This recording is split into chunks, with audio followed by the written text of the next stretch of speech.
Welcome to நம்ம வீட்டு varieties. அனைவருக்கும் இனிய தமிழ் புத்தாண்டு நல்வாழ்த்துக்கள். இந்த ஆண்டை இனிய நாளாக தொடங்கிறதுக்கு ஃபஸ்ட்டு ஸ்வீட்டோடு ஆரம்பிக்கலாம்.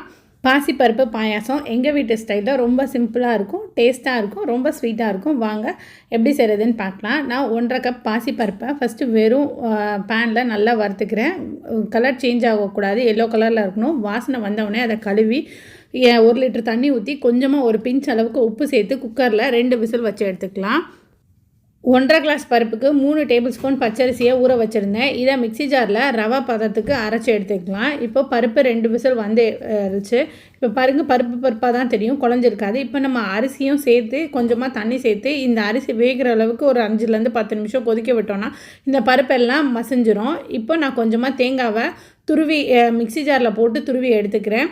1 டேபிள் ஸ்பூன் ஏலக்காய் பொடி, சர்க்கரை, இனிப்புக்கு தேவையான அளவு வெள்ளைத்தூள் சேர்த்துக்கிட்டு நல்லா கொதிக்க விட்டுக்கிறேன்.